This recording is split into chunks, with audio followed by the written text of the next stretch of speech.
So good morning, good afternoon, and good evening to you all, depending on your geographical location. So today we are going to organize the one-day international seminar on mathematics and its applications, organized by the Department of Mathematics, Presidency University, Kolkata. So we are fortunate that today we will have two very excellent speakers.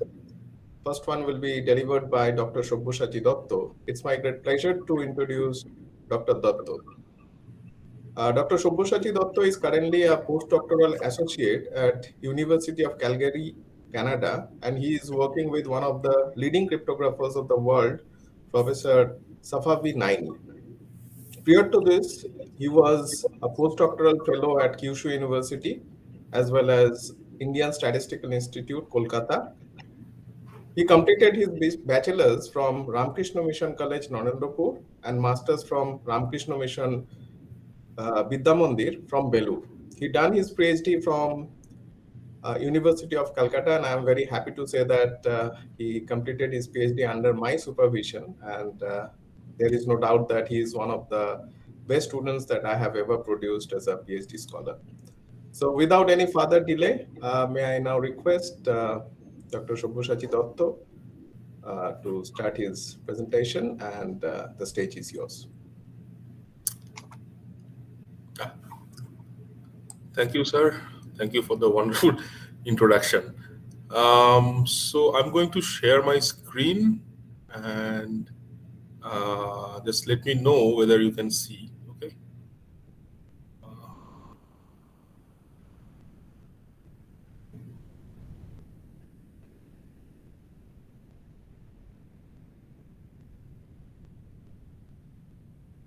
So if I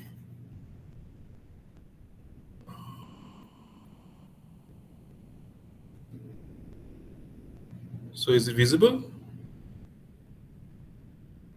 Yes, visible. Okay. Okay, so thank you everyone for joining this talk. So I'm going to talk about, so we had a long discussion, like Anshuman and me. So uh, about what topic to choose for this presentation. So finally, what we decided was to talk about something which is perhaps can be comprehensible to maybe the first year undergraduate students also.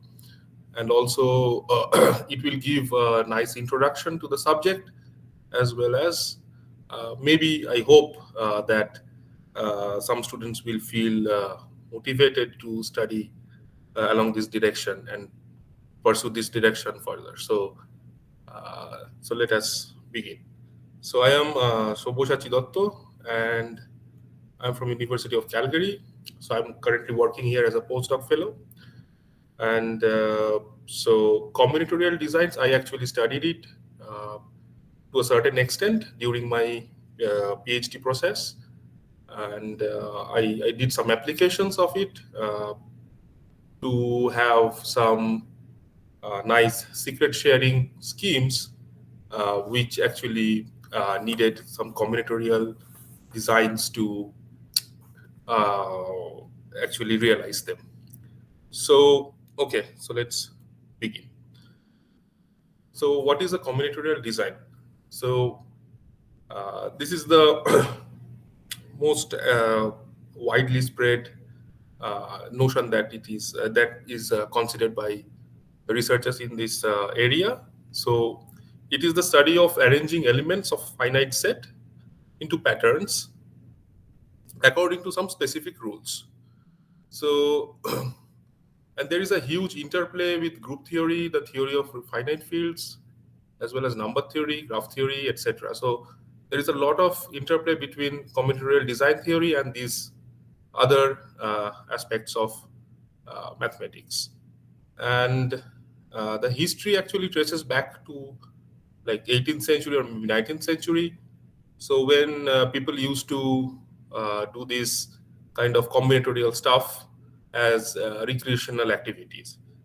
But it saw a renewed interest during the early 20th century due to its heavy application in the field of statistics, particularly in the field of agriculture. So where you really want to test whether, so suppose you have two varieties of wheat, and then you want to test, uh, there are three varieties of maybe fertilizer, and you want to test which wheat crop does better using which fertilizer. So there are kind of interactions between the seeds of a particular kind and the fertilizers, type of fertilizers.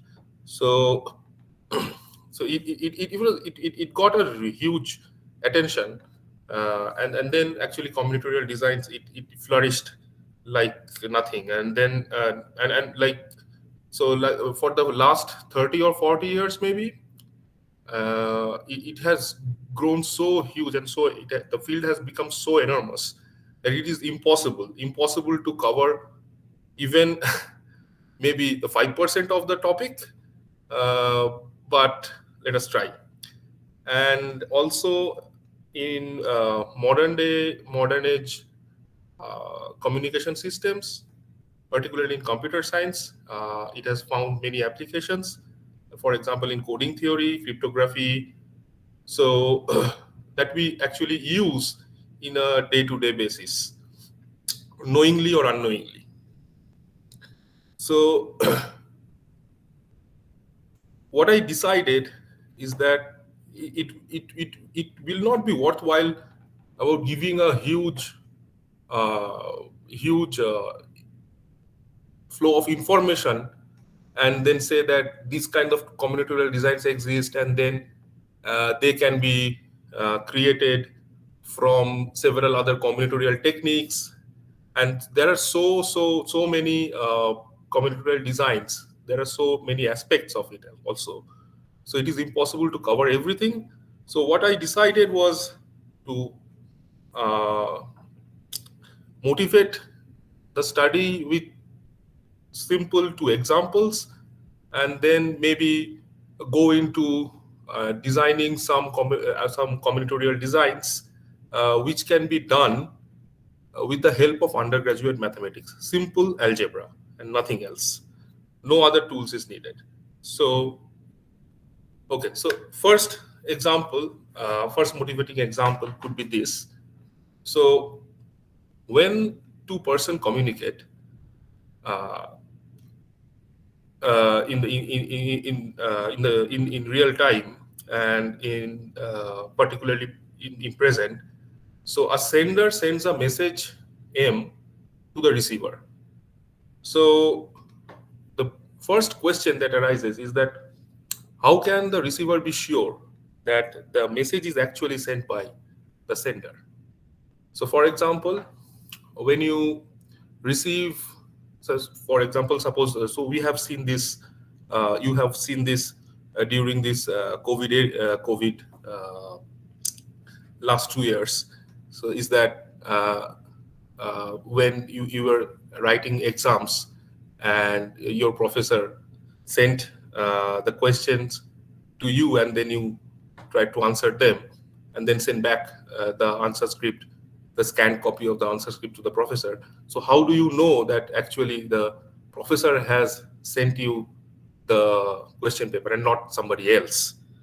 So I mean, the problem was solved. I mean, like, you know that since you have received the question paper from certain email ID, so you know that, okay, so since this email ID can be accessed only by the professor, and so the question paper that he has, that you receive, is actually sent by the professor, because nobody else can access his Gmail ID or email ID. So now the question, so here the question is kind of same, that when the sender sends a message M, and there is a receiver in between, and there is an adversary in between corrupting the channel. So suppose the sender sends a message M to the user, to the receiver, and adversary in between changes it to Q. So how can the receiver be sure that somebody has not changed the message during the transmission. So this is the first example. So, and there is this second example. So this is called wireless sensor networks. So sensor nodes are small electronic devices which have very limited computation and communication capabilities. So they are distributed in a random manner in a possibly hostile environment to gather data and then signal back to the authority that something is happening in that area. Since the sensor nodes are too small and they don't have any external power supply, so they should, we have to guarantee that they should consume as little battery as possible. So now the question is that how come two sensor nodes communicate with each other? So assume for the time being, just assume that two nodes can communicate if they have some common secret key. So if they have a common secret key between them, then they can communicate. If they don't have a common secret key between them, they cannot. So now the question is how to install how to install these keys in every node before the deployment. So this is called the problem of key pre-distribution. Okay. So now one would say that, okay, this has a very easy solution, that you install the same key in every node. So what is the problem there? The problem is the sensor nodes are deployed possibly in a hostile environment. So an adversary can capture them. So if there is only one key, an adversary captures just one node, then he can extract that key, and then the entire communication process is compromised. So he can see that what messages are sent between the nodes, and he can also send message posing as that particular node which he has already captured. Okay, and other solution is like for any two nodes to keep a secret key. So for like in the example on the left hand side, so suppose we have a scheme where A and D have a common secret key, A and B also have a common secret key, AE common secret key, and AC common secret key, etc. So for every two pair you have a common secret key. But you can see that if the number of nodes is very large, then there has to be like, so every small sensor node has to contain at least n-1 keys, which is impossible because they don't have that much of memory space. Okay. Now let us just look at this example just to clarify a little that. So suppose there is the sensor node A has keys K1, K3, and K5. So these keys are given to the sensor node, and B has the keys K2, K4, and K6. So you can see easily that A and B, they don't share any common secret key, so they cannot communicate. But the point is, there is a node in between, E. E has a common secret key with A, which is K3. So A can communicate with E. And also, E can communicate with B through K6, because K6 is both common to both A, B, and E. So now so in this way, A can transmit a message to E, and then E can actually then further transmit it to B, forward it to B. So this way, the communication graph is built. So now, what is the goal of this key pre-distribution is that any two nodes can talk with high probability like this link. So if they cannot talk directly to each other, then they can actually communicate through a third, maybe a third sensor node. And a random link is not broken even if some intermediate nodes are captured. This should happen with very low probability. So these are two things that one need to be careful while deploying the sensor nodes and uh, putting keys into them. So I don't know whether this example is clear to you, but it will be. I hope that it will be clearer when we go a little bit further. So okay, uh, let's just define what a combinatorial set system or designs, what they mean. So what says set system or design is a pair. So there is this set X whose elements are called points or varieties, and A is a set of subsets of X, which are called blocks. So uh, so X is a set of points and A is a set of subsets of X. Okay. So what is the degree of a point? A point's degree is the number of the blocks which it belongs to. And so how many subsets are there which actually contain X? This design is called regular of degree R if all the points have the same degree, which is R. And if all the blocks have same size, then this design is called a uniform design of rank K. So, I mean, you don't have to remember everything. Just remember that there is a set X of points and there is a subset. There is a set of subsets of X, which are blocks, and that's it. So, balanced incomplete block design, it is the most naturally occurring, I must say, kind of designs. Let's keep the first 2 points. So in the third point, you can see that a V, comma B, comma R, comma K, comma lambda BIBD is actually a set system. The set is X, and the script A is the collection of subsets of X.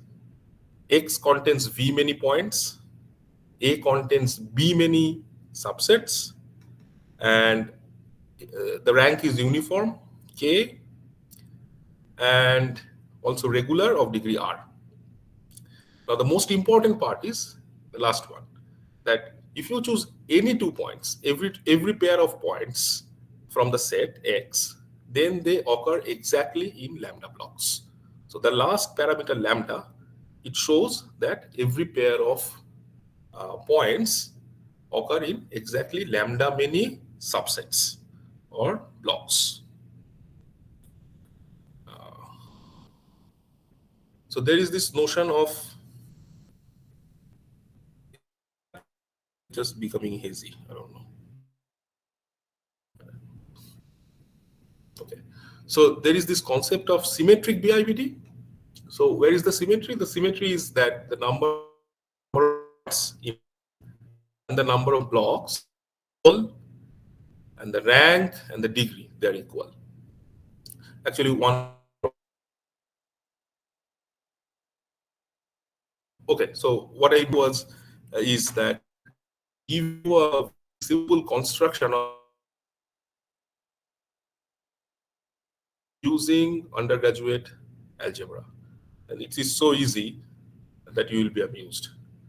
So let us just design BIBD where the number of points is q square plus q plus 1. So q is K, so the degree that every point belongs to exactly q plus 1 many blocks. And lastly, 1. So what is 1? That any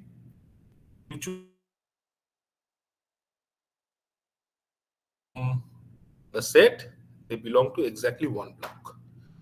So let us go into the construction. So first you take a finite field of order q, fq. So now take the vector space, the 3-dimensional vector space. So fq cross fq cross fq over fq. Now you collect all 1-dimensional subspaces of the vector space and all 2-dimensional subspace of the the vector space. Okay. Now let us define the blocks. So for every two-dimensional subspace B, you define a block to be the collection of all those one-dimensional subspaces which are contained in B. So you choose, so V2 is the collection of all two-dimensional subspaces. So you choose one two-dimensional subspace, any one, and then you look at all those one-dimensional subspaces which are inside this two-dimensional subspace, and you collect them. So you do it for every two-dimensional subspace. And then you lastly declare that, okay, this script A, which is the collection of subspace space V2. So now, so this is the definition. So these are the blocks, and what would be the set X. So let us see whether anyone can tell me. So, okay, so let us first see that there are in the zero vector from it. Then, and you take all the collection of all such one-dimensional subspaces, and then you throw away the origin from everyone, origin or the null vector from everyone. Then it actually gives you a partition of 0, because we have thrown out all the zeros. So it partitions this set. So now what is the, oh, sorry. So there should be this is not V1, but it should be the cardinality of V1. So now it is easy to see that cardinality of V1 is actually, sorry. Now it is easy to see that the cardinality of V1 is actually Q square plus Q plus 1. And also you can see that if you choose any two-dimensional subspace, the size of it is actually Q squared.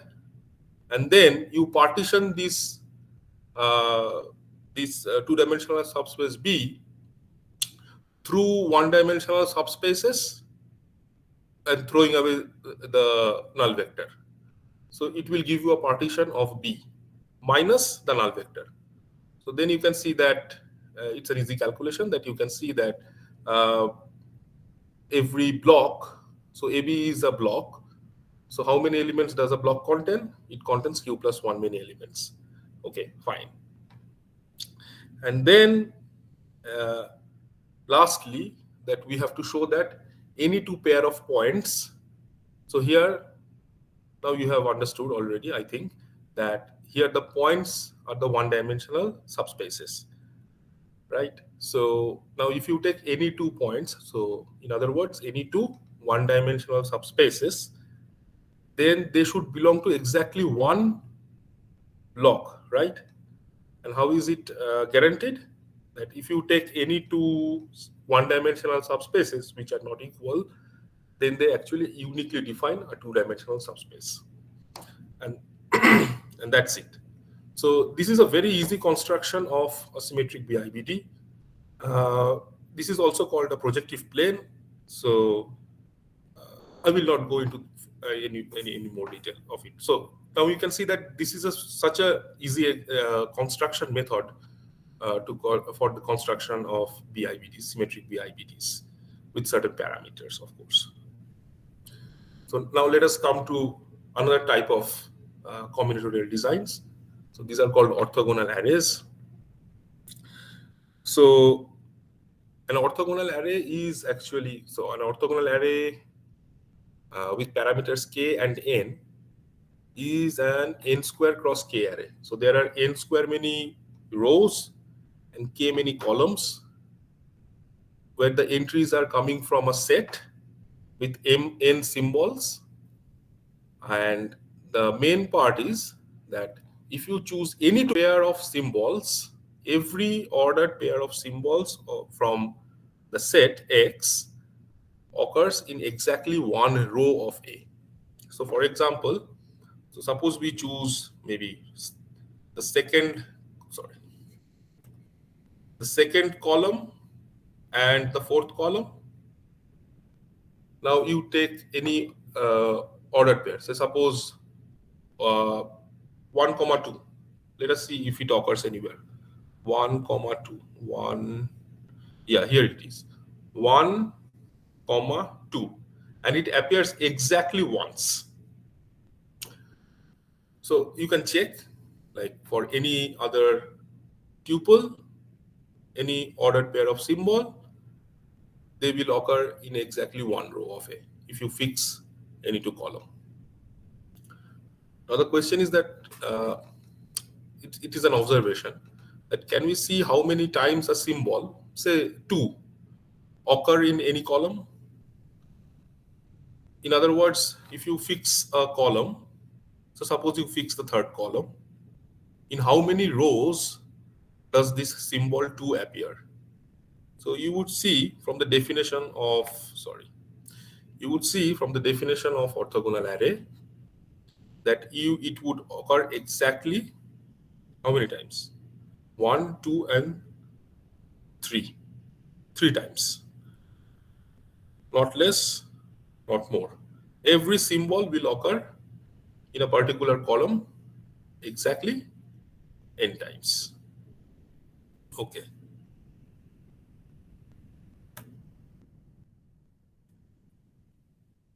Now let me give you a very simple construction of orthogonal array using undergraduate algebra. So you choose a Q, which is a prime power. So for the time being, you can suppose that it is a prime. And choose k many distinct elements from that field FQ of order Q. And then you define two vectors.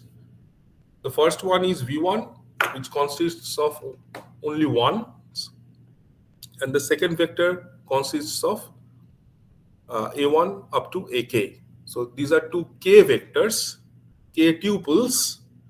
The entries are coming from FQ, the finite field of order Q. And these are K tuples that we have defined. Okay. And through these two vectors, we shall construct an orthogonal array. So A1, A2, AK has to be distinct, and that's all. That's all you need to choose. So now you can define an array whose rows are indexed by, so how many rows, just a second. So if you go to the definition, how many rows are there? N square many. Okay. So here, the rows, number of rows should be Q squared. So how do we index the rows? So we index the rows by the tuple ij. Ij denotes the index of a row, and ij is coming from fq cross fq. So how many choices are there? Q squared many. So there are Q squared many rows. And the I comma jth row, so the row that is indexed by ij, this tuple, is actually a linear combination of these two vectors, I times v1 plus j times v2. So you can see that the entries of the array of the matrix is actually I plus j a1 up to I plus j ak. Okay.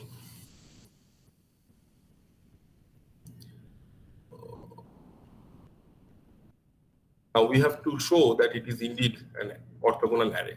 So for that, what we need to show?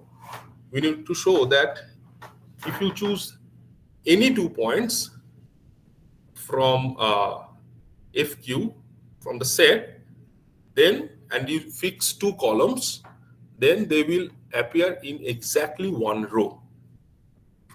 So what we need to find is that, is there any unique row ij such that the ijth row and cth column is x, and the entry at ijth row with dth column is y for some columns C and D.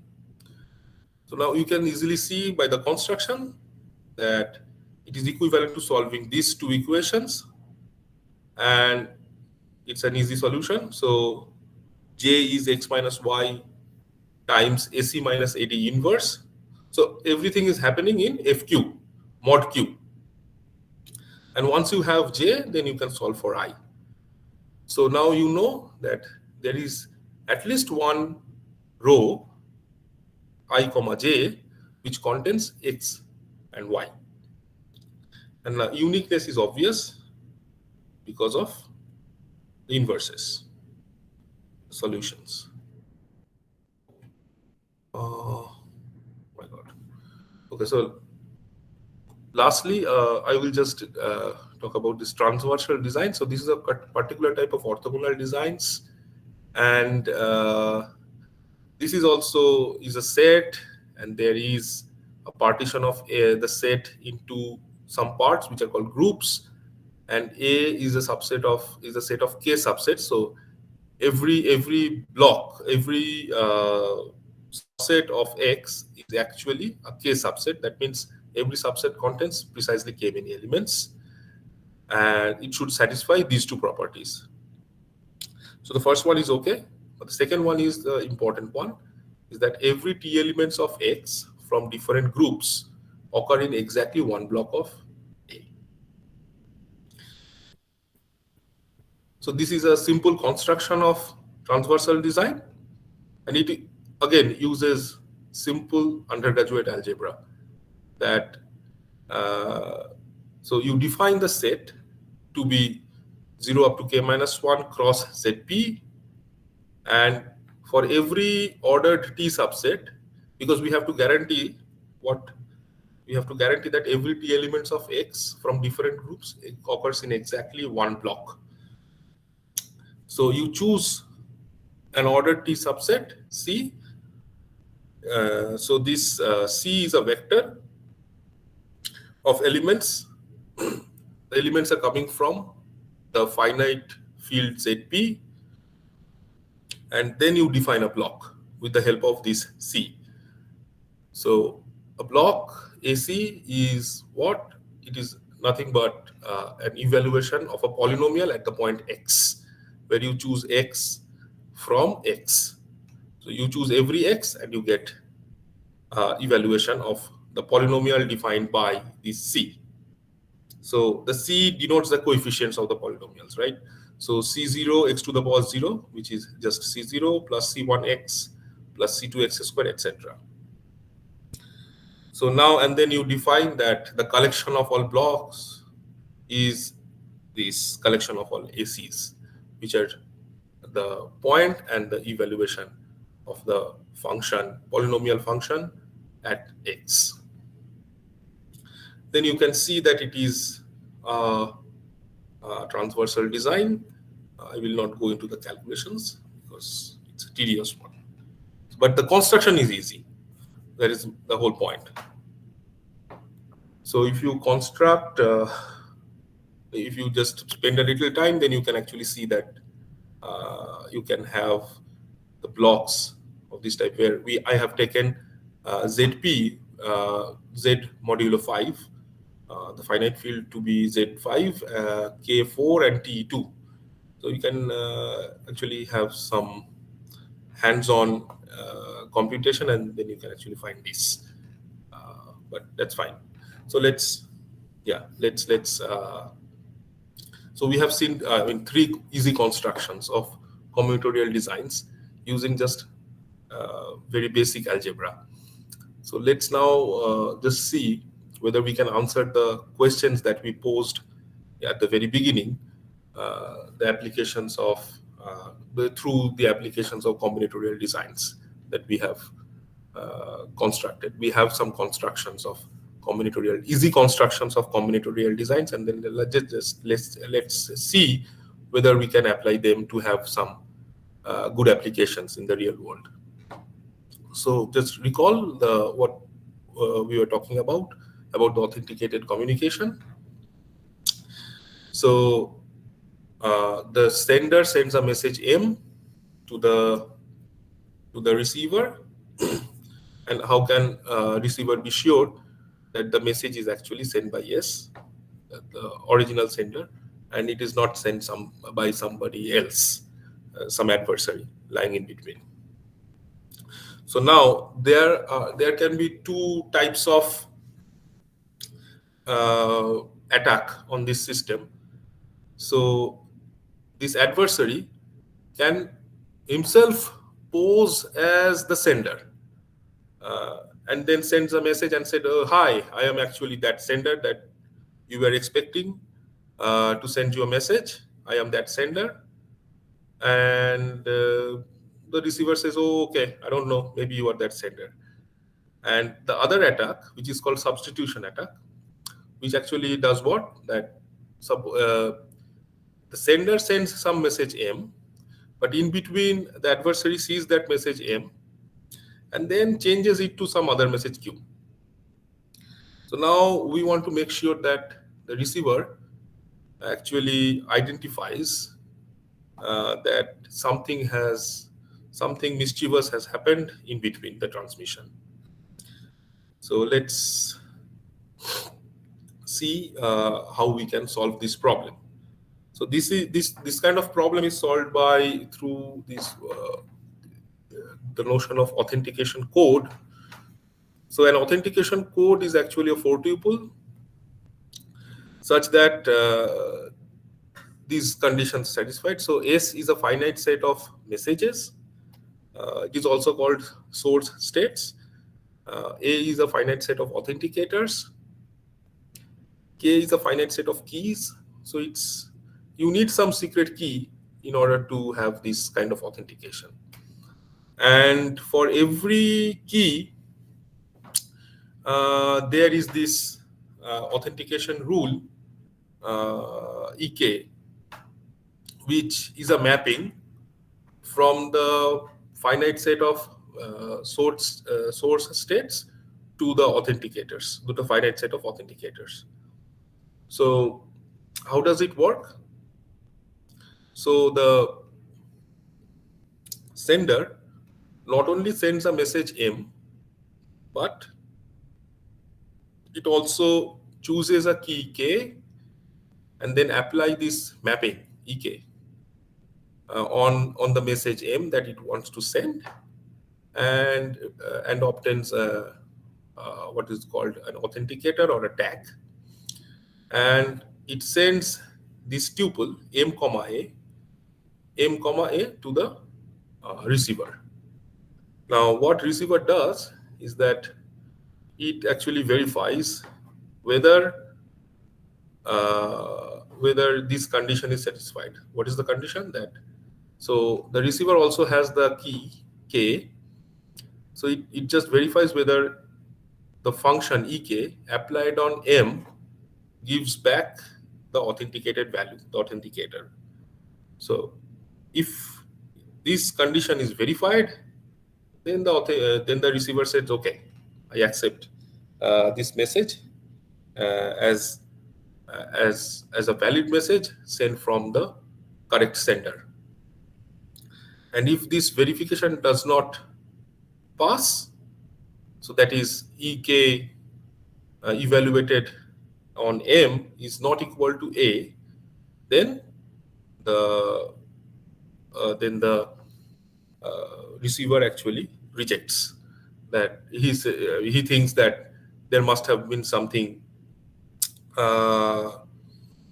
mischievous happening in between the channel, between the sender and me. Something is happening there. Okay, so let's use a very easy tool for this authentication method.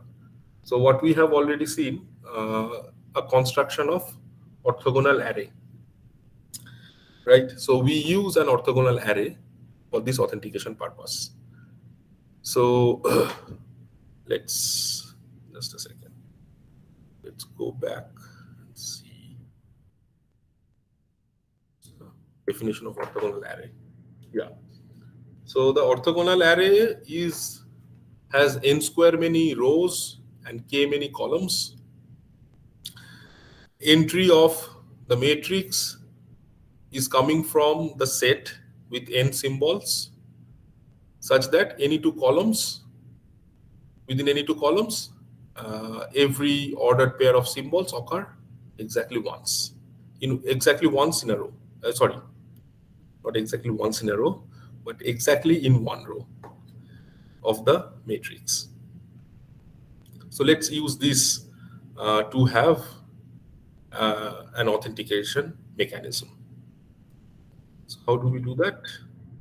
And also, okay, so let me just remind you that uh, this orthogonal array is known to everyone. Okay, so that you have to assume for the moment that uh, the orthogonal array that is used by the sender and the receiver, it is known to everyone. The construction is known to everyone. So for example, if we have this construction rule, then if the sender and the receiver decides that we will use this particular orthogonal array where the set is actually coming from the finite field of fq. So if you fix the k and the q, then you have the exact construction of the orthogonal array. So everybody knows it. Everybody. Okay. Sender, the receiver, the man in the middle who is an adversary. So everyone knows it. The construction. In other words, everybody knows the orthogonal array. There is a mechanism for authentication. So suppose B is an orthogonal array uh, on the underlying set is 1 comma n, and suppose S is the set of messages which is up to 1 comma k. So the set of messages 1 to k. Uh, okay, so now you would say that what kind of messages are these? That I don't want to send one to the sender does not want to send 1 or 2 or 3 these values to the receiver. Maybe the sender wants to send do it or do that or do something else, etc., to the receiver. So let us assume that there is some kind of one-to-one mapping from these sentences to this set of numbers. So for example, the first number, maybe this is the message, do this. The second message is to, it represents do that, and maybe the third one is do something else, etc. So there is this rule which is known to everyone. Okay, and uh, and there is this A, which is the set that we have taken 1 up to n, and so K. So we know that orthogonal array has n square many rows, so we denote K. Uh, but what we have seen here is that this. So here the keys are actually what? The keys are actually index of the rows. So the first, if the key is 1, then it points to the first row. If the key is 2, then it points to the second row, so on and so forth. Okay. And what are the entries here in this orthogonal array? These are the entries from 1 to n. These are the elements from the ground set. Okay. Now, what the sender and the receiver does is that they meet sometime earlier, and they fixes a key at random. So they choose a key from the key set randomly, and then they say, okay, you keep this, the sender and the receiver both keep this key with them, and it is a secret quantity that is only belonging to the sender and the receiver, and nobody else knows it. So what? So in our in the language of design, in this picture, you see that what they have agreed upon, the sender and the receiver, is actually a row, because every key corresponds to a row. It is an index of a row. So what the sender and the receiver has as a secret information between them, which is common to them, is the row, which row they are using during the communication. Okay, fine. So once this setup is done, now let us, oh, okay, sorry. So let us again, so these S, so we have discussed it, that S is the finite set of source states or messages that the sender wants to send to the receiver. So, so these are the messages that the sender wants to send, all possible messages. So we identify a column with the messages. So, so this, if the message is M that the sender wants to send, then actually this M is identifying this particular column. And we have seen that K is a common information between sender and the receiver, and nobody else knows it. So what the authentication rule is for every K, so this is the message that the sender wants to send, and what is the authenticator? The authenticator is this entry of the orthogonal array. So if B denotes the orthogonal array, then the entry indexed by this kth row and mth column is the authenticator. Okay. So now, so here the sender is actually sending a message that is the index of a column and the authenticator value, which is the value in this box. Okay, in the blue box. So the sender sends M and the blue box, the value of blue box, to the receiver. Okay. Now let's see whether, if we use this particular design of authentication, then what is the probability that an adversary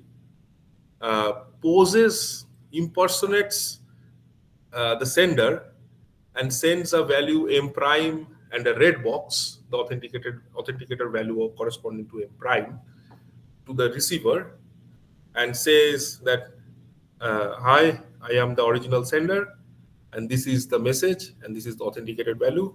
Please accept. So now how does the receiver know that it is not the correct sender who has sent it? It is rather an adversary who has sent this M prime and the red box.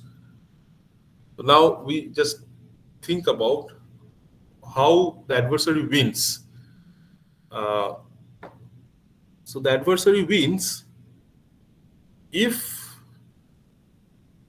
it has chosen a column and the corresponding value in the kth row. Because when the receiver sees, suppose the second, number two, number two comma this entry,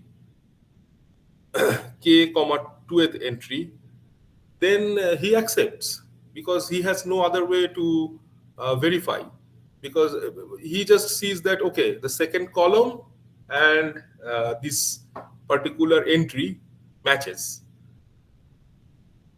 because he knows the k, so he just matches with the second entry, and he knows, okay, the value matches, and so it must be sent by the correct sender. Okay, so now how do we compute this probability? Can anyone say what should be the probability of this impersonation attack, that uh, actually adversary successfully cheats the.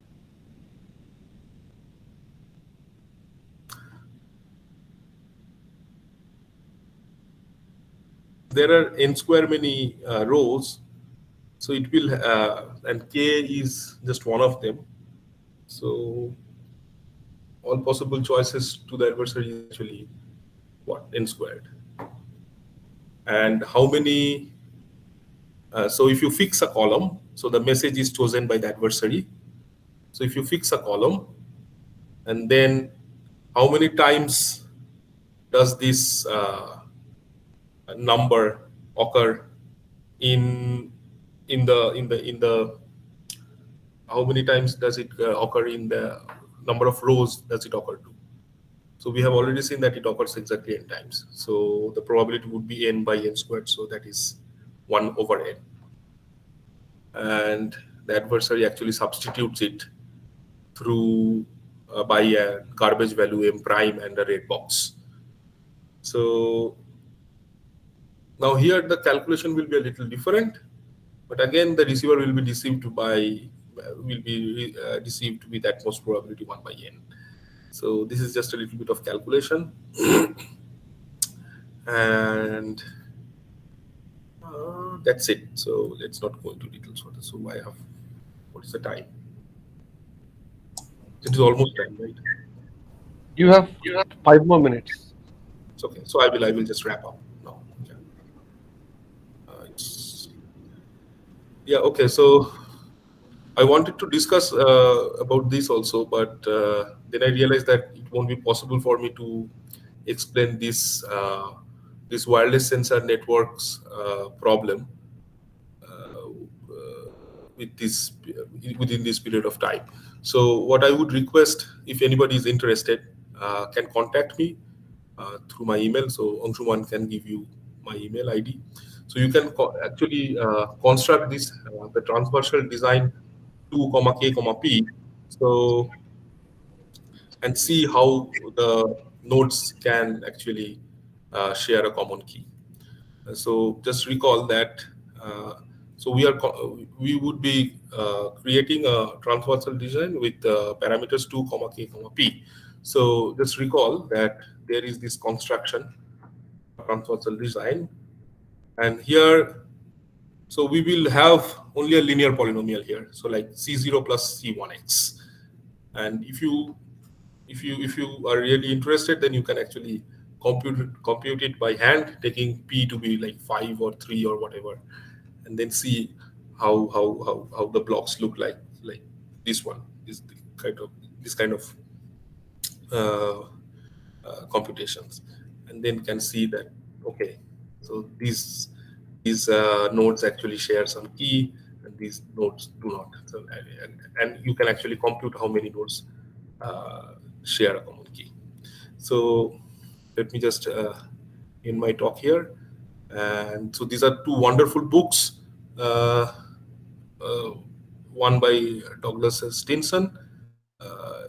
So, and then there is another one which is by Street and Street. The second one is more statistics oriented, but it gives you a very nice introduction to the subject. And the Douglas Stinson one is actually it explores all the details one by one, and mostly uses uh, algebraic technique to build combinatorial designs. So it will be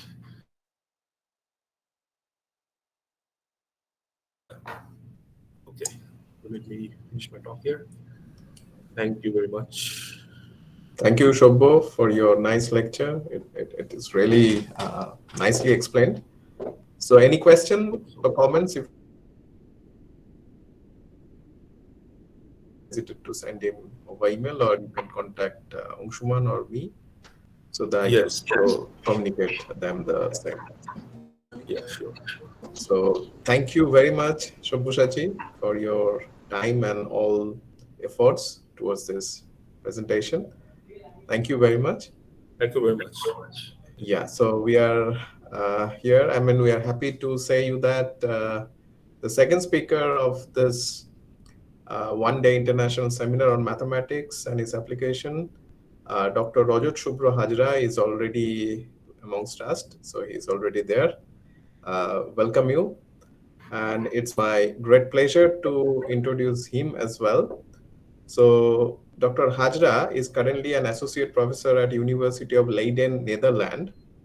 Prior to this, he was an associate professor of mathematics in Indian Statistical Institute, Kolkata. He had completed his bachelor's from St. Xavier's College, Kolkata, and his master's from the Department of Pure from Indian Statistical Institute. He has been awarded with many prestigious awards like Young Scientist Award by INSA as well as International Indian Statistical Association. More importantly, he is the Shanti Swarup Bhatnagar awardee in mathematical science section, and it was awarded in 2020. His research interest includes in extreme value theory, random matrices, and random graphs. And we are very fortunate that he is amongst us, and he is going to talk about the lectures on random graphs. So, without any further delay, let me invite Rajat. Please, the stage is yours. So, uh, so am I audible? Yes, you are audible. Yeah. Okay, so I'll start sharing the screen perhaps. Uh,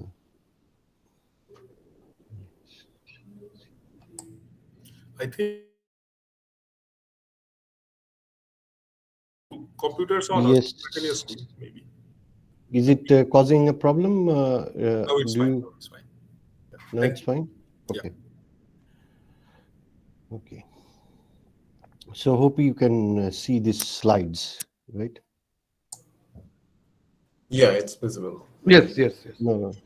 Yeah, I had to put two setups because I generally in Google Meet I don't see how people are or what people are saying generally. Firstly, thanks Abhishek for the very kind introduction and very nice words. And thanks everyone for attending this talk also. And thank you Sobo for the nice talk you gave. And I guess it's time for you to sleep now. And for me, it's morning. And India, it's afternoon. So we are in three time zones here, Yes. listening to the talk. Okay, so coming to the talk, uh, uh, as Abhishek Das said that I'm now in Leiden, and I was in Calcutta for a very long time. I did my PhD, Masters, BSc, everything. So in 2021, I moved to Leiden, and which is in Netherlands. And now my main focus is on random graphs, random networks, and that's one of the things I'll be speaking about today. I don't know how the questions go, but if you have any questions, please try to unmute yourself and speak, and try to stop me if you need any questions. So okay, so as you can see in the title slide, there is a lot of colorful pictures. One of the pictures you see this, the first picture is of a uh, It's taken from Facebook. So this is the Facebook network picture, which is shown in the blue there, and here you see on the side, one side is a histogram plot of a very sparse random graph. So that's how that's the talk is about. So what we'll try to see is how to link these pictures to spectrum. Okay, so what's this talk about? I believe most of you are undergraduate or master students, so many of you might not have seen random graphs or even had a course on graph theory. So I'll keep this thing in mind, and also things like I'll not go into too much technicalities of probability also. So the only technical thing I need is some basic probability and some linear algebra, like eigenvalues and eigenvectors. So most common network nowadays we see around is social networks. So social networks is one of the biggest networks we have now. For example, Facebook, Twitter, Instagram. And what does the word network mean? Network just means that it's a it's a it's a sequence of graphs. So there are, say, suppose billion vertices, and there are some random edges between these billion vertices. So you can think of, so here is a these are two pictures I have taken from internet. One is a schematic of Facebook on the right, and one is a schematic of a Twitter. So Twitter, for example, is a directed network. So when you enter Twitter, you will see that you can follow someone and follow the tweets. And so you are in one direction. You're so these are not really. It's very difficult. You can imagine. So India's population is 1.3 billion now, and I would say 50% of the people are now using smartphones and using Facebook also. So you can imagine the size of these networks is huge. So it's so, but what is the aim? So understanding these huge networks is quite difficult. So what we want to understand is what are the geometric properties these networks kind of give us. So there are other types of networks. So let me tell you a few other real life networks look like. So here are four examples of real life networks. So the first one you see is a traffic network where the vertices you can think of as airports, and the links are, so the edges are uh, traffic. So if a flight goes from one airport to another airport, it forms a edge. And so this is a more kind of a deterministic network. So you see, and it can happen also with railways. For example, like if you take the railway network of West Bengal or somewhere, so you can think of stations as vertices and the trains going from one station to another as edges. So these are certain kinds of spatial networks because it depends on the space where you are in. So these are example spatial networks.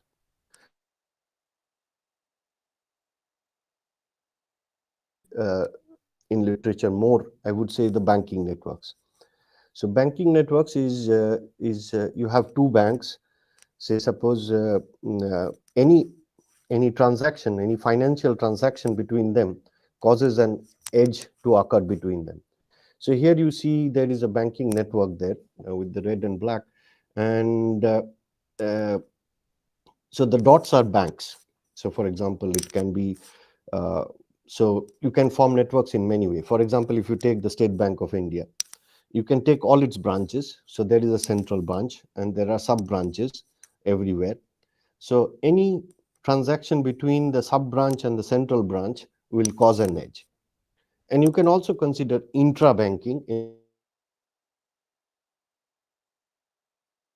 like SBI, HDFC, other things, and any transaction will give you another link. So this is an example which is of a Brazilian banking network. And then there is also biological systems. Biological systems means protein-protein interaction in the body forms network, and they are beautiful looking. So if you look for in the internet how does a protein-protein network look like. These are some of the sample pictures, and they have certain characteristics. So you can see that there is some kind of symmetry. There are certain properties like trees appearing. Problem is, mathematically, how do you describe these things? Another network which I like a lot is actor network. So here the vertices are actors, and the edges are if two people have acted in the same movie. For example, you see there is Robert De Niro, Brad Pitt, Tom Hanks, Leonardo DiCaprio, Matt Damon. So so you see there is a big node for Tom Hanks because he has done, so one of the movies is Saving Private Ryan, which had a huge crew in the movie, and that's why he has a huge node. That means there are lots of edges which are coming into the node uh, of this.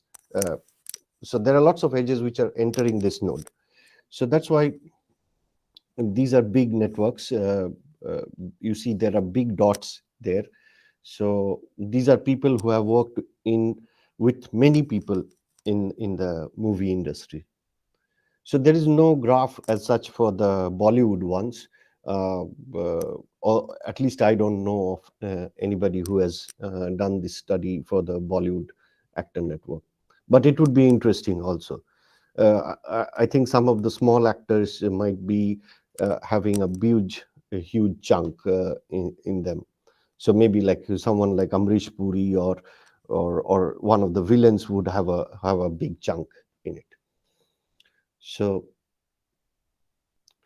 okay, so these are some real life models, as I said, and so what is the target of us? So we are kind of mathematicians. We want to think of how to model this and how to study the properties of these real life networks. You see these nice pictures. You can do a lot of computer science things with that, but for us, it's more of the mathematical questions we want to ask. Okay, so to study mathematical questions, you have to understand what are the, so you cannot list down every property of the network. What you have to do, you have to choose and select. Say you have to choose certain properties of the spaces and try to model them. For example, like that's what you do in mathematics. So if you study a, say, a topological space, you want to tell what are the characteristics it has. For example, like in a standard class, that's why you start with what is the definition of compactness, what is the definition of connectedness, what is the definition of path connectedness. So these are basic properties of a space you want to learn about. And random graph is certain things, it's not standard. So it's a discrete space, you have discrete space of points. So just studying compactness or certain other properties doesn't help. So you have to find some basic properties which help you in understanding what the networks is. So what does the physics and the computer science literature suggest is there are three characteristics of modern social or modern networks. So let me, so as I said, there are various challenges. So so computer science observed that there are three kind of very characteristic features of real life networks. One is so this is what is called a scale free. I'll tell it to you in a very intuitive manner. So the observation is the degree distributions are of power law. This claim. Power law. So what does that mean? So this means that what is the chance? So in the chance here means what is the probability that a vertex has k connections. So so you ask this very simple question that you have a given network, you have a given set of vertices and edges. So what is the chance that a person in the network has k friends? So the physicists conjecture that in real life networks like this probability is like k to the power minus alpha. So if you tell me that you, what is the chance that you have 100 friends, then it's like 100 power minus alpha. And if you say it's 1,000, then it's 1,000 power minus alpha, which becomes smaller. So but the decay of this is always is like a power law. And one of the important targets of physicists, computer scientists, everything is to determine what is this alpha. So let me give you for if you look at uh, so Facebook. So if you go to the Facebook website, so I'm not saying the social media website, but the Facebook informations. So they estimate this alpha is between 2 and 3. So I think it's now uh, somewhere between 2.7 or something like that. So but it keeps on decreasing now for them, and but it's always more than 2 for the moment. The actor network is more tricky. It's between 1 and 2. So people know how to determine this empirically now. So there are huge machines, huge supercomputers, AIs, to determine what this alpha is. So this is one of the crucial points. Second geometric property which people observed in these networks is that if you pick any 2 points in your network, it takes a very little time to reach from one point to the other. And this is called the small world phenomena. So small world phenomena because the world, so what is it saying? That it's saying that the world around us is becoming smaller. Just as you see, like this is today, what you are seeing is a small world phenomena. So Shobhosachi is giving from Canada, I am from Netherlands, you are sitting in Calcutta. So this is becoming really a small world. So although there is huge distance, but there is a medium in which we can reach each other very instantaneously. And so this is a feature of any network. uh, and one of the key points is the people in your department or the teachers in your department know some of these people, some of us who are outside, so they can contact you. So you are contacted by your teachers, the teachers contact us, and we now get in touch with you. So it's just, so if you think of all the students and teachers as a graph, so you are at only distance 3 from us. So it's a so maybe I reach Onshuman reaches you, so it's a distance 2, for example. So in the graph, so the distance here is the graph distance. So you travel between one vertex to another and one vertex to another. So you just calculate the graph distance. So this is what is a small world phenomena is. Another thing is what people observed, which is kind of still mathematically very challenging to study, is it has been observed that there are large clusters in your networks. So if you remember the pictures I showed, so there are huge clusters around certain people. For example, if you see the whole world Facebook uses, uh, you will see that Brazil and India are the only two countries which has a very dense cluster of Facebook users. Not even US, although Facebook has a center for US. So one of the reason is, okay, so these are all advertising reasons, social marketing reasons. So India and Brazil are moderately growing economies, which has huge amount of infrastructure which is being put at a very cheap cost to everyone. So everyone now has phones in India, and smartphones in India, and somehow you see there is a huge cluster of users which start appearing in your network. So this is one characteristics of social network, and understanding how these clusters behave is a challenging problem. So these are all physics and computer science conjectures, which are or properties which we take. So, but if you tell me like how to start modeling this, so there are a few models in mathematics which can imitate a real life. So mathematics has been like this. If you think of like we have been doing mathematics for now thousands of years. Most of the problems, if you think even 200 years back, came from real life problems. Now we have moved.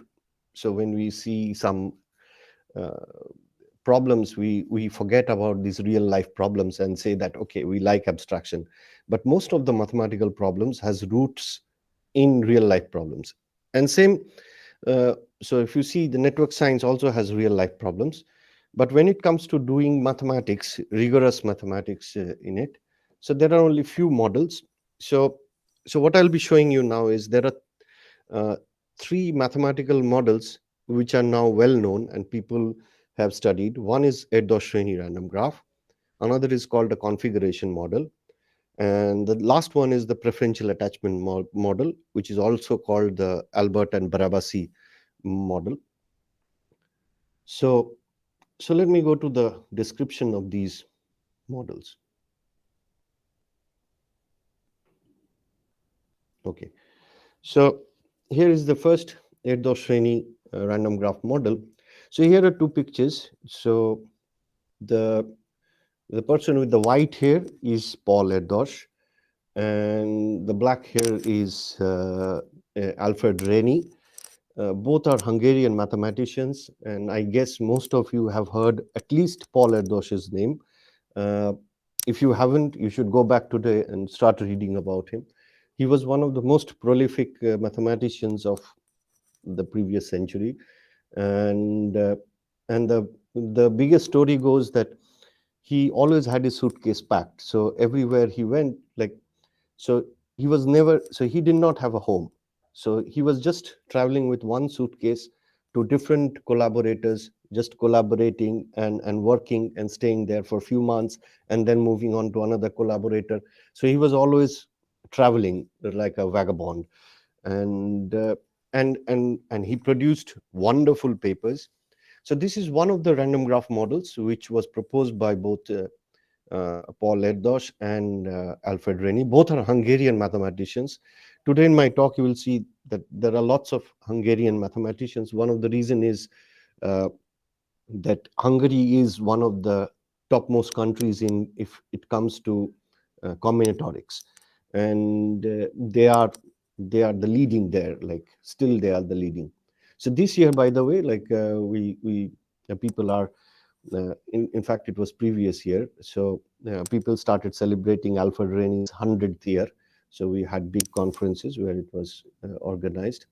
So here is a nice picture of Erdős's collaboration network. So this is uh, so this is so there is somewhere Erdős, but all the other dots are his collaborators, and there is a huge link between the collaborators themselves and this Erdős. And so if you look at a larger network, so people try to connect and get what is the Erdős number, for example. So I don't remember my Erdős number. It's perhaps 2 or 3. So Erdős number defines that how far are you in collaboration distance from Erdős. So say for example, if I collaborate with someone uh, and that person has collaborated with Erdős, then my Erdős number would be just 2, because I'm just at a 2 distance in the graph. So this is, so how to describe this model is uh,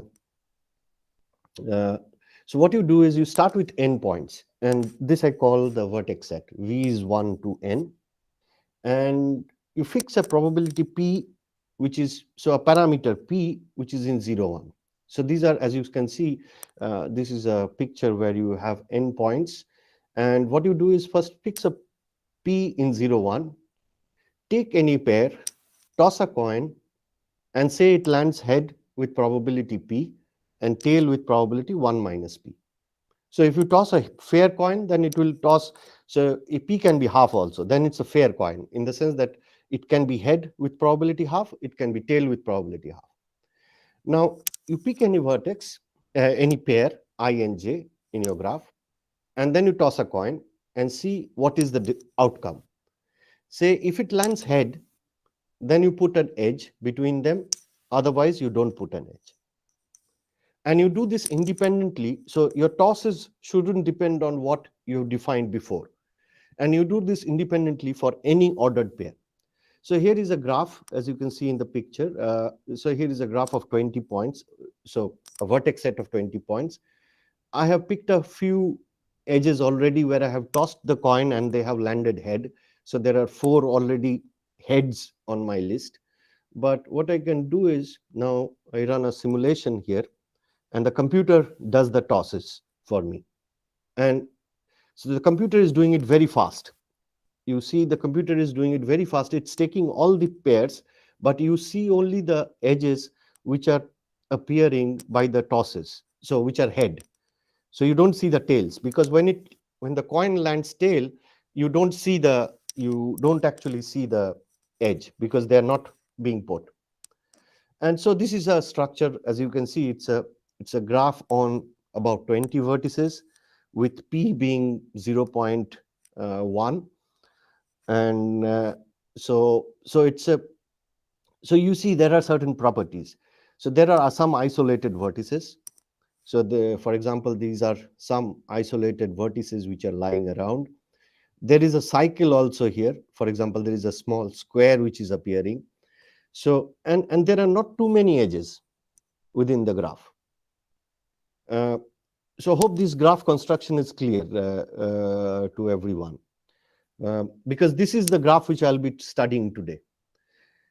Okay, so before studying this graph in more details, let me go to describe you what happens to the configuration model. This is a most modern model, one of the most modern models which has been studied.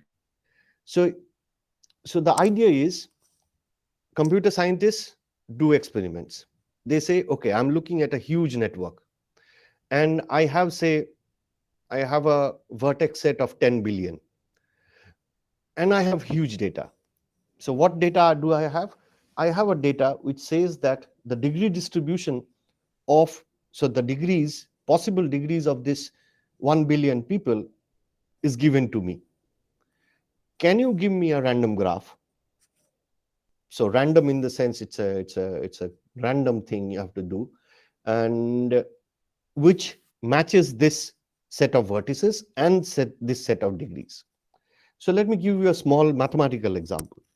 It's a non-trivial example to think of, because it's not. So what is the mathematical problem which is you have? Say you have 5 vertices. Let me call these vertices 1, 2, 3, 4, 5, and I give you a degree sequence. I say my vertex number 1 has degree 2, my vertex number 2 has degree 4, my vertex number 3 has degree 2, my vertex number 4 has degree 3, and my vertex number 5 has degree 1. Can you construct me a random graph with this degree sequence? In this particular example, due to some, because I have chosen it in a particular way, you can do it, but it's not always possible. And this is a very difficult theorem in mathematics, which is known by the name of Erdős-Galai theorem, which gives you a certain condition under which you can draw this graph. So let me try to point out how to draw this graph. So what is the question? So here is the construction. So I have 5 vertices. So what I do is I take vertex 1. I know I need degree 2. So what I do is I draw 2 edges to it on this vertex. And I call this half edges because I'm not completing my graph. I take the second vertex. I know it has to be degree 4. So what I do is I put 4 half edges to it. I take my vertex 3 and put 2 half edges. I take my vertex 4, I put 3 half edges, and I take vertex 5 and I take 1 half edge. Now I have to construct with this picture, I want to construct something random. So what I do is I pick one of the half edges. Say I pick the one with 1 and the first one which is there, and I connect it to uniformly. So I choose from the remaining people, remaining stubs or remaining half edges, I choose one uniformly. So what I do is from any of them, I choose randomly one of them. So for example, my vertex 5 connects to this in the first one. Now I go to the second stub. So this randomly chooses number 2. Now I have the next one. This chooses the neighboring one. This is a possible choice. Now the next one goes with the 4, and this is going with 3, and this is again going with 3. So what you see is I have formed a random graph by this uniform choices. You can calculate the probabilities exactly of this, of how to, what is the probability of this graph appearing. But the important feature is, you see there is a self loop in this graph. In the sense, there is an edge which connects to itself.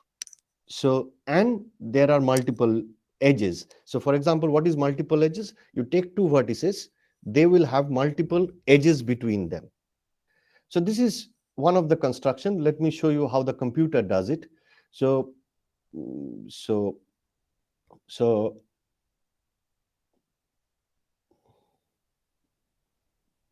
okay. Simulation. So I have 20 vertices, and I give maximum degree 6 and minimum degree 1, and ask the computer to perform this. So what it does is it draws some half edges on these vertices, and it chooses uniformly any pair and connects with them. So this is what the computer will start doing. So it will start connecting with itself.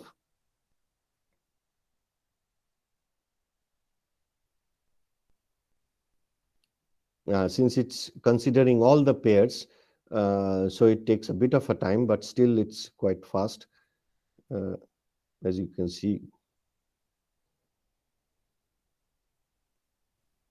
So here is a graph which is formed, and yes, this is the final outcome of my graph, which comes out by this uniform. So, so what was my ingredient? So the ingredient was, I was given a set of vertices. I was told that from my empirical study, these are the degree sequence.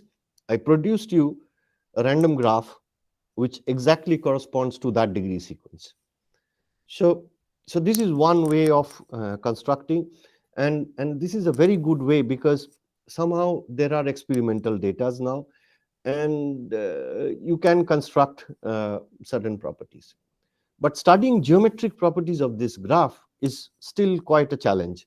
Now there are methods, now there are techniques to study this, but this is still a challenging. The preferential attachment model has a different mechanism. So as you see in the last two graphs, what did I do? I had my vertex set fixed. Now, if you think of modern networks, uh, the vertex set fixed is not good. In a sense, say you are you have the Facebook network. You know someone you met on the street today. You say, you are not on Facebook. Please join on Facebook. So he comes to the Facebook network. He joins, and so he creates a new vertex in the graph. And what does he do? So he tries to find a friend who he knows has lots of friends, so that he can connect with other friends. So what is it doing? So there is a new graph which is entering the graph network, and he's trying to find some vertex which has a very high degree or very high connection.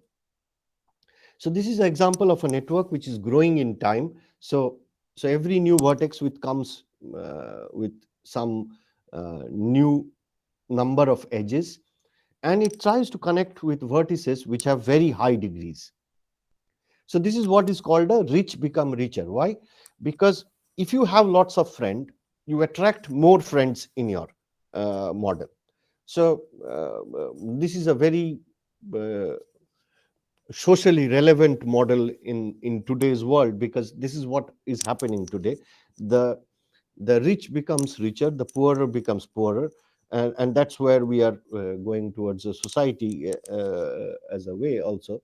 So this is even in not going into the economic terms, but also in the terms of social networks. So here rich means you have lots of connections. So people with lots of connections, they tend to get more connections. So what is happening at a single time n, a single vertex, a new vertex is added to the graph with m many edges. So you come to a party with m friends, and you try to connect, and you and your friends, m many friends, try to connect with the original existing one. And you generally connect with the probability that is proportional to the degree distribution. And this degree distribution, so the degree should depend on what you were at the previous time point. So let me show you another video of how this goes. So you start with one vertex which has a self loop in it. So I count that as two edges. And now a new vertex came in. So, so, so a new vertex comes in with two edges. It connects to the existing one. And then slowly, every time a new vertex with two edges tries to come in and tries to connect with the graph. And you see slowly every time point a new vertex is coming in. So your graph is growing with n in a way. So, and what happens is this graph, if you see, I have plotted a histogram of, so this is, so how many vertices have degree 2? It's I have cut it out. It's number 12. Many vertices have degree 2. How many vertices have degree 3? Like there are 3 many vertices. How many degree have 4? So on. So if you look at how many vertices have degree 5, then it's like 3. So if you do it for large n, what you will see is the degree distribution of this graph has an inbuilt power law. So this is one of the fantastic achievements of another Hungarian mathematician, Barabasi, uh, who came up with this model and showed that by construction of this graph, you will see that you get an automatically a power law in the degree distribution. This is not easy to calculate and it's not easy to present to you, but the proof is beautiful. It's a basic probability with lots of counting argument, and yeah, it can be done in one class to make it completely rigorous. So what are the mathematical questions we want to answer? So these are 3 rigorous mathematical models which kind of represent real life networks, and people have studied it for a long time. So the question is, how does the random graph look like for a large number of vertices? Uh, Again, topologically, in the sense that uh, whether there is a huge connected component in your graph, or it's a connected graph, whether you have disconnected clusters, what is the size of these clusters. So cluster means, so you take a portion of the graph which is called a cluster, means that everything is connected with everything. So you can go from one point to another without any hesitance. So you can just use the edges and go from one point to another. So think of, if you have an isolated point. Isolated point means that you are not connected with any of the edges. So that means you will not be able to reach that point if you pick from one another point. So, but in a cluster, so if I take a cluster, it means that I can reach one point to another with the help of my friends. So, so these are the questions, but how large can the cluster be? So for example, the size of the cluster became very relevant when we were recently dealing with the COVID period, when people were trying to understand how many people are infected per day. They were trying to calculate essentially the clusters in that. And one of the estimates which come in is through this random graph models. So what are the kind of phase transitions? So do you see any kind of, so if you change a parameter, do you see changes in the geometrical properties of these graphs? Then there is a question which is very important and relevant these days. In fact, last week we had a huge meeting with mathematicians, physicists, journalists, and everything. So how to tackle fake news? So there has been a remarkable. So I was astounded. So here we have an undergraduate program in Eindhoven. So graduate students came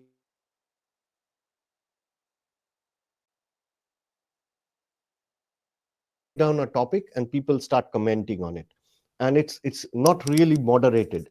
So especially in India, in some of the areas it's banned now, but still Reddit goes on in a very popular level in everywhere. but it's a place which generates a lot of fake news also. And these guys, these undergraduate students, built up a mechanism or a program. They were mathematics students. They came up with an algorithm which can detect, by running a computer, that it can alert in a proper way what is a fake news. So how this fake discussion, and this comes from the more geometrical structures. Reddit is a kind of very special thing because it releases all the data it has. So it's not like Facebook or Google, which keeps secretly all their data, but Reddit kind of declares all their data. So it's an open source kind of thing. So in the brief 15 minutes, what I will try to look at is what is the spectrum of the random graph, of these random graphs. So what I'll do is, so let me tell you what is the spectrum of a random graph is. So given a graph means I have a vertex set, I have an edge set, which can be random also. So we assume for the moment that the graph is simple. So there are no self loops and no multiple edges, in the sense that there are not, so say one is connected with with only one edge. So there are no two edges between two vertices. And one doesn't connect with one itself. And say the vertex set has size n, and we assign for every vertex, every graph, n cross n matrix. So how do we assign it? So we say the ijth element of this matrix is 1 if there is an edge between I and j, or 0 if there is no edge between the vertex I and j. So this is an n cross n matrix, because what you're doing is you're picking, say, vertex 1 and 2. You're checking if there is a edge, and saying that, okay, it doesn't have an edge, put 0. If there is an edge, put 1. So it's a bunch of 0 1 matrix with 0 1 elements. Very simple. And it can have n eigenvalues, as you know. So eigenvalues is, just to remind you, is the, so if you solve this equation on a vector, a and v is equal to lambda times v, so lambda is then an eigenvalue of a. So the collection of these eigenvalues is called the spectrum. And eigenvectors also are important, but I'll not speak too much about eigenvectors today. So now, as you see, as I was saying, the networks are very large. So our idea is how to solve or understand the behaviors of these eigenvalues, because eigenvalues are generally very complicated functions of the entries of your matrix. But let me give you, and as you can see, the graph we constructed was random. So the matrix is also random, in the sense that the entries of the matrix are random, because you don't know. So there is a, so when you are doing this random graph construction, so say I pick a vertex 1 and I pick a vertex 2. So I'm doing a coin toss. If it lands head, then I put an edge. If it lands tail, then I don't put an edge. So it's a chance, in the sense that it can be head, it can be tail. So there is an edge, there is not an edge. So the entry of the matrix can be 1 or 0. And so here is a deterministic example. So this is a star graph. As you can see, it has 10 points. So what you can do is you can write down the adjacency matrix. So we call this the adjacency matrix as follows. So you see the 0 0th or the 1 1th entry is 0, because it doesn't have a self loop. But there is a 1 between, at the position 1 2, and then 0, then 0 0, and there is a 1 in the first row between 1 and 10. And like this you construct this matrix, and it has a nice structure in it. It's a tridiagonal. It's a diagonal. Diagonal is 0, but the principal diagonal is 1. So if you give it on a computer, or if you do some linear algebra, this was one of our favorite matrices in Mapa's book, I think, in linear algebra, where you had to find the eigenvalues of this matrix, which is nice. You can find out what the eigenvalues of this matrix are.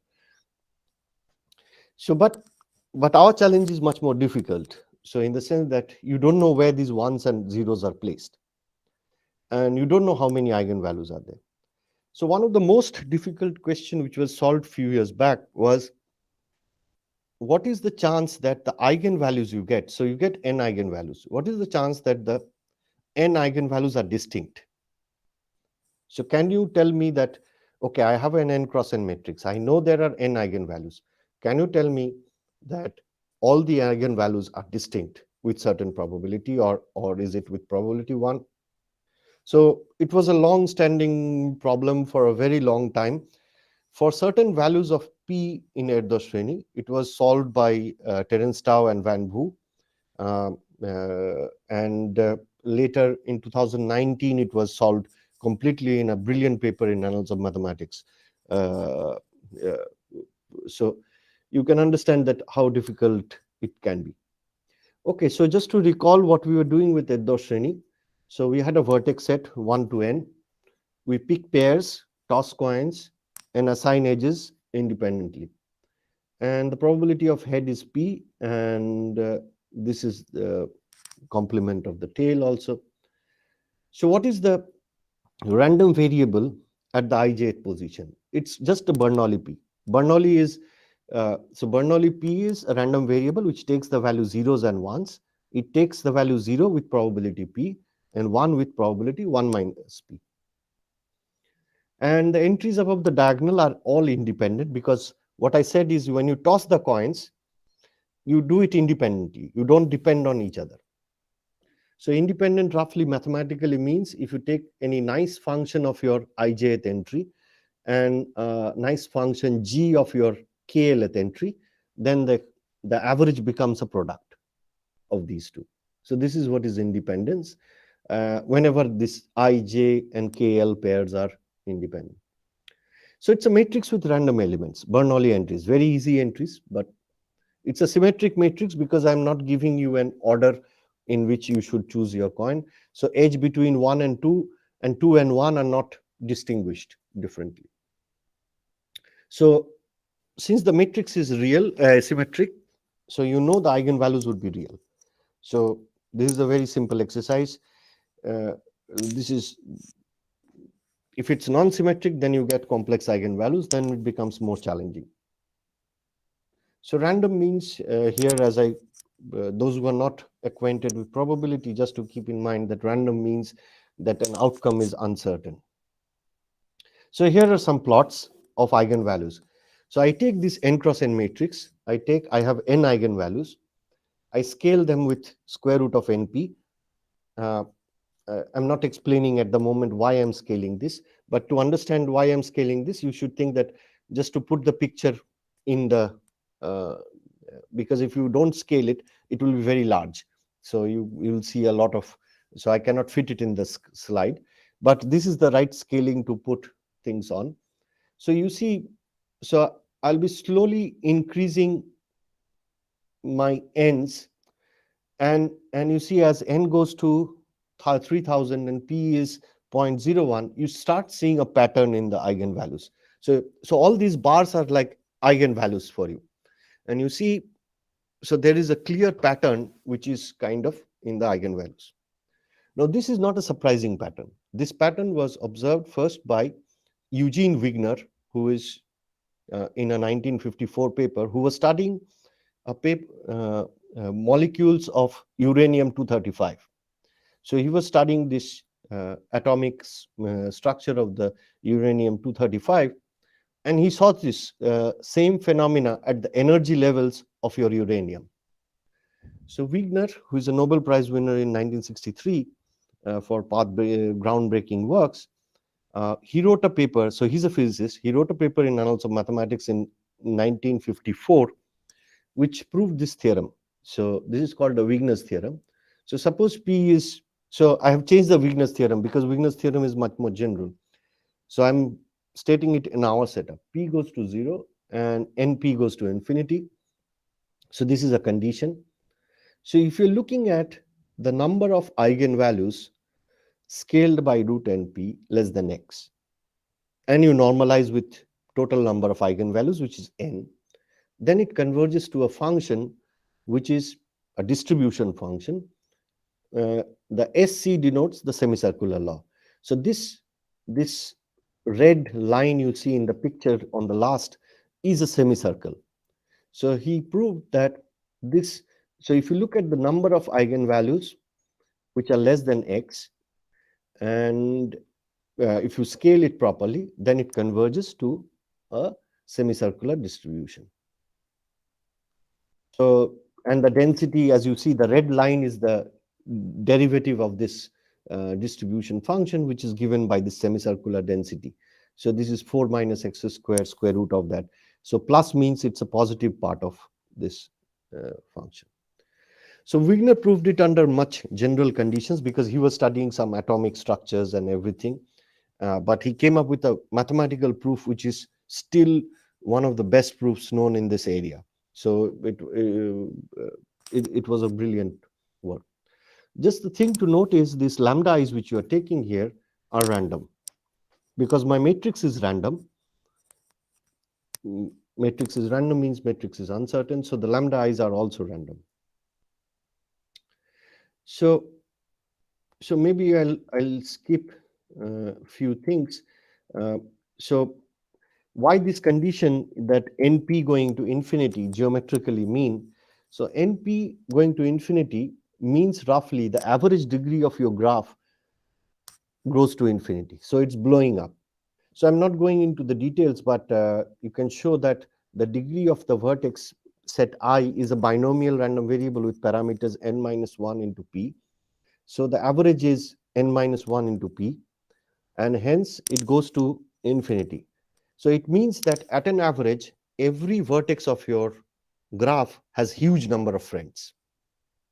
So this is one of the reasons which was, so you can ask what happens if NP doesn't go to infinity when NP is converging to lambda. And this condition, okay. So what you can see, so this is, I think many of you have perhaps seen in your undergraduate, that if you take a binomial distribution, if you take the parameter p, if you put lambda by n, then using a nice Stirling's formula, you can choose that the binomial will converge to a Poisson distribution. This was like one of the basic results we learned in undergraduate probability, little whatever we learned. So as I said, the p fix means that the average degree goes to infinity, and this is not desired always. So what you want is p to be lambda by n, and then you see the average degree will converge to lambda. Now, there are three cases of random graphs you can create here. One is p going to 0, but np going to lambda. So p is, that means lambda by n. So p is going to 0 at a rate which is lambda by n. Another case, so this case is called sparse. And what you have seen in all the real life networks is many of these cases happen that huge number of graphs are sparse. Then there is a p fixed, and then there is a case where p goes to 0 but np goes to infinity. So, and each of these cases people deal with the geometry in a very subtle way. So I'll skip this slide, but I want to show you that these are some of the big peoples. I don't know how many you identify here, of the one of the famous mathematicians. So I can't show mine. So on my left hand side is Terence Tao and Van Wu. People have, it's under the, so they have worked on the sparse graphs. Just beside Van Wu is Laszlo Lovász. So he's an Hungarian mathematician who has worked on dense graphs. So let me, I can't even hide it. I don't see my cursor. And beside Lovász is Charles Bordenave, who developed the theory for sparse random graphs. On the top corner is Varadhan, who is an Indian Abel laureate. Beside him is Saurav Chatterjee. He's a big mathematician who has won lots of awards like Rollo Davidson. He's in Stanford now, from Calcutta. And in between, you see there are two pictures of Hongzar Yao, and he's another person is Laszlo Erdos. So he's not related with Paul Erdos, but he's Laszlo Erdos. So Laszlo Erdős is one of the most famous mathematicians in recent times because he solved most biggest conjectures in random matrix theory in recent times. So he solved about, I don't know, 13 conjectures in a span of 10 years, which was open for 60 years almost. So as you can see, all these different categories of graphs have huge Fields medalists, Abel laureates working on them. And each of them have their own geometrical difficulties. So, it's hard to put in one picture. So just to show you a picture on how the spectrum of the sparse case looks like, the sparse case looks not very good. Uh, so you see there are extensive simulations by two phases, Bauer and Goninelli, and you see it's not shaped like a semicircular law as I was. So here you should think of alpha as lambda because I've taken the pictures from their paper. Uh, as lambda or alpha increases, you see there is a pattern which is like a semicircular law. And as alpha is small, you see there are huge spikes in them. So, there is a phase transition in which the behavior of the lambda goes into this picture. Okay, I'll skip this technical result. So I'll come to the last part where we are in 5 minutes. I tell you what we are working on. So as you saw that we took Erdős Srény with coin tosses with probability p. So what was that like? This is called a homogeneous graph in the sense that so every pair of vertices had the same probability of connection. But in general, what is happening is in our networks we see community structure. So what do I say? Like, so Indians, for example, people from Presidency will have a greater chance of making friends with people from Presidency than with St. Xavier's. So the P is not the same when you consider real life networks. So the probability changes when you do different communities. So this is what we are trying to do. And so what, choose any pair, put an edge independently with probability Pij, and Pij's need not be same. One example is, here is an example that you put a parameter epsilon, you take a nice function on the square which is symmetric, and you put f of I by n, j by n. And let me show you pictures. So for example, the coin toss probabilities can be square root of I dot j by n into epsilon, or it can be this Pij's are indicators. So your I is less than n by 2, j is less than n by 2, and it's 1 if I is greater than n by 2 and j is both n greater than n by 2. So you see the shape of the pictures kind of change as you change the Pij's. So this is the message I want you to take, that as you change the Pij's, the shape of the pictures kind of changes. So one of the main results we proved was that if you look at the same quantity which Wigner had, uh, so what you can show that it converges to another function which need not be semicircular law, and some special cases you can identify explicitly the law. I'm not telling you what this is, but it comes from something which is called a non-commutative probability. So it's related with something which is called a non-commutative probability, and it's a multiplicative convolution of semicircular law and another distribution. And here is Dan Wojciechowski, who is the founder of the free probability or the non-commutative probability, which is another big area of mathematics which is there. Okay, so I'll skip and come to the final remarks. So as I showed you one example of what the results can look like, one can also study how does the largest eigenvalue, for example, behave. What are the properties of eigenvectors? This is a very difficult problem. There are multiple open problems there. What does the gap statistics look like? I'll come in a moment on this. So what happens when n epsilon is lambda in homogeneous case? This is, we are working on more properties of this inhomogeneous graph. And I did not say anything about configuration and preferential attachment because nothing is almost known about the spectrum. So there is a wide open area which is still to be explored mathematically in terms of spectrum. And this phenomena you see in random graphs is much more universal. So Eugene Wigner, who got his Nobel Prize in 1963, so for the contribution of theory of atomic nucleus, elementary particles, applications of fundamental symmetry principles. So it might seem these are physicists. What do they conjecture about? Okay, so he suggested that solving Schrodinger equation of complex systems, blah blah blah, and then he said, look at the gap statistics between energy levels. What he was doing, so he was studying the difference between the eigenvalues and taking a normalization and plotting them. What he saw is a picture like this. Okay, very nice. This is called the Wigner's surmise. But later, some more physicists who started working on it, and number theorists, and some ergodic theory, dynamical systems, all saw the same pattern, exactly same pattern. And these are some of the examples. I would like you to see B, C, and D and E. Not the last two are the extremes, which don't have this pattern. So one is the gap between primes. So this is so if you plot the gap between the prime numbers, you see a similar pattern, and with number C, which is also the energy levels of a uranium 466. And the D is called a Sinai's billboard.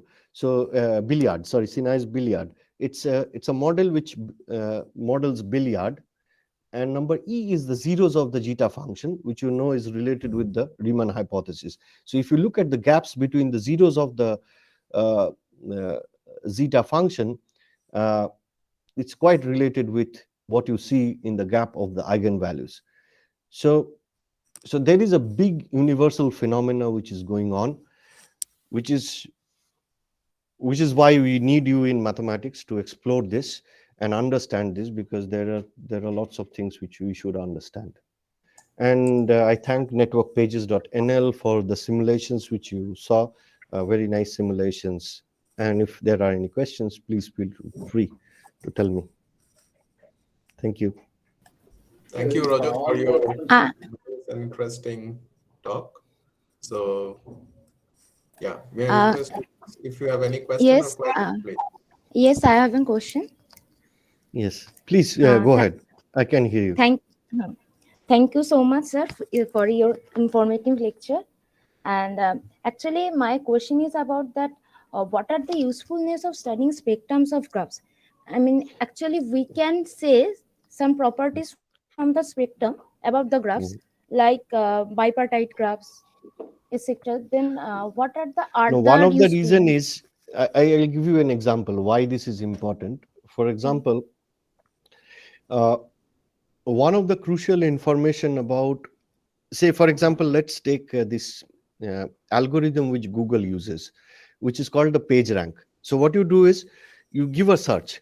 Immediately you will see that there are lots of web pages coming, and there is a timer which is written in 0.03 seconds or something like that. So what is it happening is, what does Google do is it allows a random walk to crawl on the all the web pages and come quickly to a point which is exactly, or search few things which are exactly at your point. Now the control of this random walk which is doing on this huge network needs to be very fast, and Yeah. the control parameter exactly comes from the second eigenvalue of this matrix which is coming from the network of web pages. Oh. So essentially, so so now we are advancing to one more level which I did not want to go today.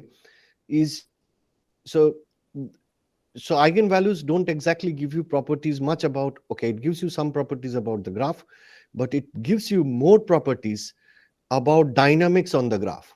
So say, suppose you have a graph and you have a dynamics on it, in the sense that, for example, a standard example which I give is not a nice example, is, say you have a network and you have COVID now, and COVID is spreading. Hmm. The speed of the COVID network, or at which it spreads, or this R number, if you remember in news or newspapers, which we always looked at.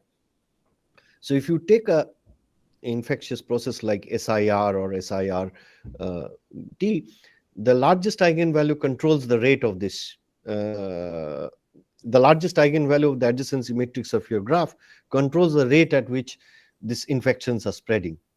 So Okay. somehow all this is this. So this is one example of usage of spectrum of random graphs. Okay, okay. Thank you. So any other question? Rajat, Any I have one question. Uh, Also, so much. the in the yes, so in the very first or second slide, you talk about three properties of, I mean, that Yes, we usually find in real life graphs. yes, So out of that, the first one was that power law. So you yes. term Power law. that law as scale free. I mean, yeah, why are you calling it scale free? I just want to know that. Scale free, because if you see the word is I'm not calling it, it's a physicist call it, because what happens is if you have a scale parameter, say if you scale the degrees by c, you know exactly a c power alpha will come out from the factor when you are looking at. So in the sense that so you can scale your network exactly. Can you, So I that's mean, why just explain it with some example? I mean, I no mean, no so I just want to know that. I mean, why we are, I mean, calling it scale free or something like that. no, scale free means just that you know exactly how to scale the network. Okay. So I mean that that law is known. I mean that Yes, power that law law, is like known. that. That law is known essentially. Okay. And one more thing, that you talked about three graphs. I mean, sparse graph, intermediate graphs, Mm. and dense graphs. And you Yes, showed it in a pie chart. So, and yes. I saw that the areas are not uniform there. Some are No, narrow, no, and so is there any reason behind that? no. The reason is that so people have tried to study lots of random graphs. So they have made a plot that how many are sparse, how many are intermediate, how many are dense. So Okay. so it's a giving a rough approximation of uh, how many are sparse random graphs. So sparse is quite large. Okay, I understand. Okay. Now I understand. Okay. Those were my questions. Thank you. Yeah, any other questions? So if not, then let's thanks to Rajat once again for his wonderful lecture. Thank you, Abhishekda. Thank you for the opportunity, and thanks to the students also for listening to this. Yes, some real life applications with graph theory. They really enjoyed it. I hope so. And in near future also, we can invite you, maybe in a Thank you. physical mode if possible. Yes. That would be lovely. I don't like that much the online version, but still, it's a small world. Yeah. So Uh, thank you okay. to all Thank the you. participants as well. And that's the end of the today's virtual workshop. And let me thanks to both the speakers once again before ending this. Thank you all. So if you have any further questions or queries, you can directly send to the speakers as well, or you can contact your teachers. They will certainly communicate your queries to them. So with that, be healthy, stay happy.